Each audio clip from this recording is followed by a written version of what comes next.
concept, subject and predicate. Sentence के दो part होते हैं, एक सब्जेक्ट और दूसरा प्रेडिकेट. तो इस वीडियो में हम देखेंगे कि सेंटेंस क्या है, what is a sentence and what are different types of sentences. Second है, जैसे पहले बताया कि इसके दो पार्ट्स हैं, पहला सब्जेक्ट और दूसरा प्रेडिकेट. इसमें we will try to find out the subject and whatever is left will be our predicate. उसके बाद हम देखेंगे जो सबसे ज्यादा इंपॉर्टेंट है कि what can a subject be. Subject क्या क्या हो सकता है.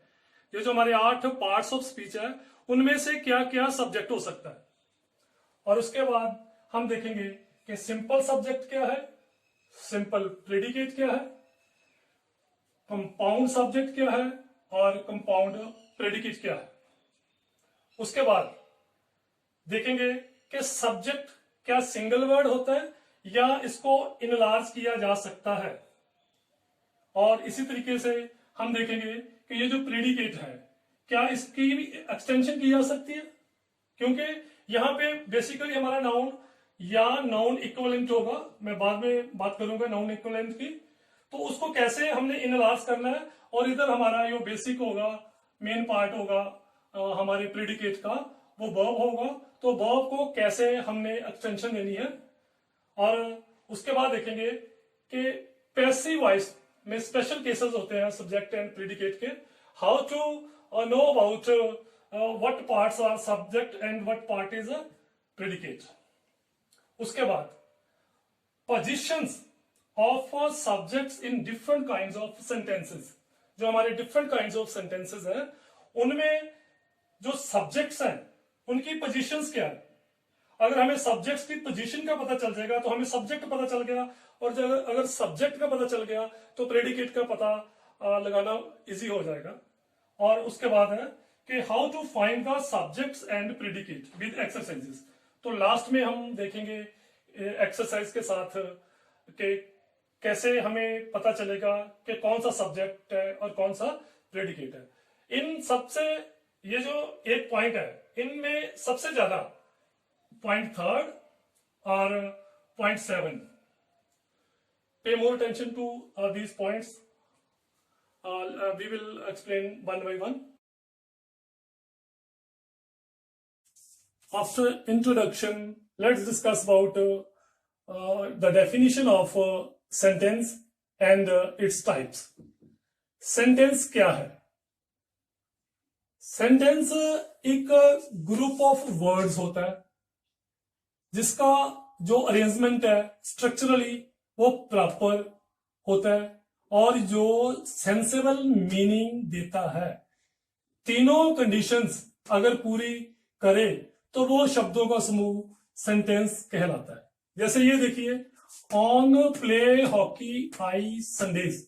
It is a group of words but it is not arranged properly and it is not giving a sensible meaning. So अगर मैं इसको ऐसे लिखूं, I play hockey on Sundays, तो ये एक group of words, proper arrangements और sensible meaning की तीनों कंडीशंस पूरी करता है. तो this is called our sentence. तो सेंटेंसेस की टाइप्स की बात करें तो सबसे पहले जो टाइप है वो है असर्टिव. असर्टिव की आगे 3 सब टाइप्स है. एक यहाँ पे I want to make it clear कि बहुत सारे स्टूडेंट्स असर्टिव का जो अपोजिट है वो नेगेटिव समझ लेते हैं. ऐसा नहीं है. असर्टिव का काम केवल और केवल स्टेटमेंट देना है, डिक्लेरेशन करना है. तो स्टेटमेंट्स जो होती हैं वो अफर्मेटिव भी हो सकती हैं और नेगेटिव भी हो सकती हैं. जैसे आई प्ले हॉकी ऑन संडेज, ये पॉजिटिव होगी. I don't play hockey on Sundays, ये नेगेटिव होगी. और कई बार हम एम्फेसिस देने के लिए डू, जो वर्ब मेन वर्ब है उससे पहले लगा के I do play hockey on Sundays, मैं तो संडे को हॉकी खेलता ही हूं. तो ये रही हमारी असर्टिव. और सेकेंड है हमारी interrogative sentences. This is used to ask questions. इसमें हेल्पिंग वर्ब बाहर निकाल ली जाती है. जो भी हेल्पिंग वर्ब हो, do I play hockey, same sentence. And our third is imperative. Imperative sentences वो सेंटेंसेस होते हैं जिसमें हम किसी को ऑर्डर देते हैं, एडवाइस देते हैं, रिक्वेस्ट देते हैं। तो जनरली एक धारणा है कि ये जो इम्पेरेटिव सेंटेंसेस होते हैं ये यू से इनका जो सब्जेक्ट है वो हिडन होता है, अंडरस्टूड होता है। समटाइम्स इसको हम इम्प्लाइड भी कह देते हैं। तो हमेशा यू होता है ऐसा नहीं है। इस सेंटेंस में देखिए, इसमें जो इसका जो सब्जेक्ट है वो आई है, तो आई थैंक यू। हाँ, अगर यही वर्ड अगर थैंक हिम होता, अगर यही वर्ड थैंक हिम होता तो ये यू यहां फिट बैठता। तो ये था हमारा इंपेरेटिव सेंटेंस। और लास्ट है हमारा एक्सक्लेमेटरी। सडन और release of emotions, pain, anger, delight, how kind he is, what an idea. ये जो हाउ है ये एडजेक्टिव और एडवर्ब को एम्फेसाइज करने के लिए पहले आ जाता है, और ये जो व्हाट है ये किसी नाउन को एम्फेसाइज करने के लिए उससे पहले आ जाता है। तो ये रही हमारी डिफरेंट टाइप्स। इसमें अगर हमने सब्जेक्ट और प्रेडिकेट को पहचानना है तो ये हमारा सब्जेक्ट है, बाकी सारा प्रेडिकेट है। ये सब्जेक्ट है, ये सब्जेक्ट है। यहां पे जो सब्जेक्ट था वो अंडरस्टूड था, आई थैंक यू, और यू थैंक हिम। और यहां पे जो हमारा एक्सक्लेमेटरी था। लेकिन ये सेंटेंस देखिए, this is a special sentence, you had gone to play again. This is simple assertive sentence making a statement. But अगर हम इसको कुछ ऐसे अंदाज में बोलें, you had gone to play again, तो इट बिकम्स एन एक्सक्लेमेटरी। तो थोड़ा ध्यान देना इसको कि जो सेंटेंस है उसको कैसे लिखा जाता है, कैसे बोला जाता है, उससे उसकी जो सेंस है वो चेंज हो जाती है।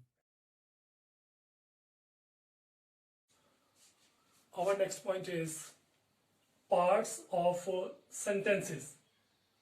किसी भी सेंटेंस का, चाहे वो किसी भी टाइप का सेंटेंस हो, उसके दो पार्ट होते हैं। पहला सब्जेक्ट और दूसरा प्रेडिकेट। ये बहुत इंपॉर्टेंट है। How to know about the subject and predicate of a sentence. कैसे पता करना है कौन सा पार्ट सब्जेक्ट है, कौन सा प्रेडिकेट है, ये देखेंगे। सब्जेक्ट क्या है? नेम्स ऑफ पर्सन्स, प्लेसेस और things which are talked about, जिसके बारे में बात की जाती है उसको हम सब्जेक्ट कहते हैं।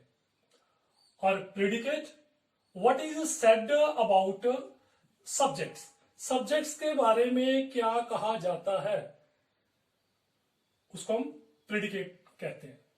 Examples: Rajan plays hockey. Delhi is a big city. The table has 4 legs. Let's find out subject in this sentence. Rajan. In the second, Delhi. In the third, the table. ये राजन किसी person का नाम है, दिल्ली किसी place का नाम है, और टेबल किसी थिंग का नाम है। ये नेमिंग कर रहा है, ये नेमिंग कर रहा है राजन, दिल्ली, द टेबल। इसीलिए जो सब्जेक्ट है उसको naming part of the sentence कहा जाता है। और predicate, because it tells something about the subject, इसलिए इसको टेलिंग पार्ट कहा जाता है। जैसे राजन क्या, what about Rajan plays hockey, what about Delhi is a big city, what about the table has 4 legs। उसके बाद that is very important, as I have already told you कि what can a subject be, क्या subject हो सकता है। तो nouns and its equivalence, nouns हो सकता है या उसके इक्वलेंट्स। इक्वलेंट्स क्या क्या है? पहला तो है प्रोनाउंस, जितने भी हमारे प्रोनाउन है वो सारे के सारे जो सब्जेक्टिव केस में है वो सारे के सारे सब्जेक्ट हो सकते हैं, जैसे ही, या फिर नाउन की जगह नाउन फ्रेज हो सकती है। फ्रेज मीन्स जब हम किसी नाउन को इनलार्ज कर देते हैं तो उसकी फ्रेज हो जाती है। ऑल द टेबल्स, इसमें ये फ्रेज है, नाउन फ्रेज है। और उसके बाद हमारा noun clause. Noun clause, clause का मीनिंग है कि अपना एक सब्जेक्ट है क्लॉज का और अपना एक इंडिपेंडेंट वर्ब है। तो व्हाट ही स्पोक, ये हमारा क्या है? सब्जेक्ट है। और gerund, gerund also works as noun. Dancing is his hobby. Gerund के बारे में जब हम नॉन फाइनाइट पढ़ेंगे तब इसके बारे में चर्चा होगी। Same is the case with infinitive. To dance is his hobby. तो ये नॉन इक्वलेंट्स है, ये ही सब्जेक्ट बन सकते हैं। इसके अलावा जितने भी हमारे पार्ट्स ऑफ स्पीच है उनमें से कोई भी सब्जेक्ट नहीं बन सकता। अब बात करेंगे कि प्रीडिकेट कैसे पता चलेगा कि प्रीडिकेट क्या है। प्रीडिकेट में जो सबसे इंपॉर्टेंट है वो है वर्ब्स। किसी भी सेंटेंस में वर्ब का होना बहुत जरूरी है।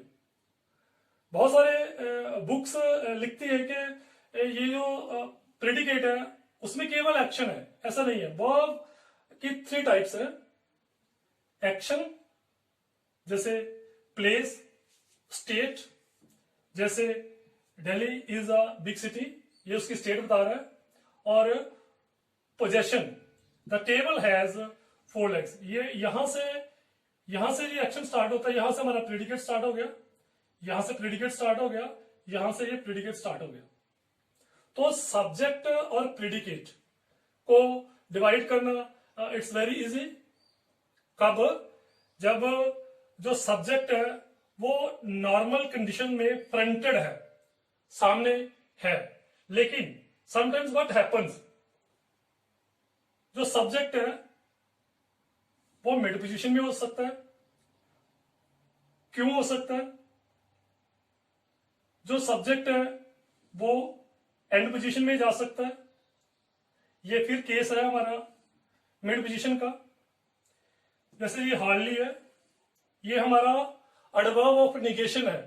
हार्डली, स्कर्सली, नो सूनर देन, ये सारे जब फ्रंटेड पोजीशन पे आते हैं तो सब्जेक्ट की पोजीशन मिड पोजीशन होती है। ये देखिए, ये दोनों बहुत ध्यान से देखिए। हियर कम्स द बॉय, यहां पे जो हमारा सब्जेक्ट है ये हमारा सब्जेक्ट है, लेकिन ये एंड में है। ऐसा क्यों?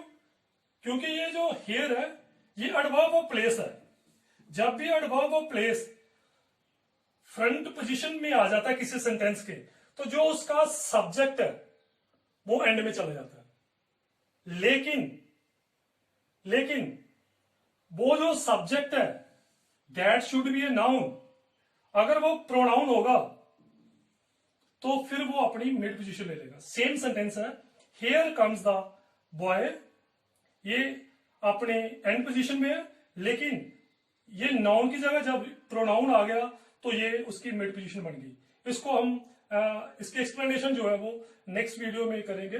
Till then, good bye, take care, thank you.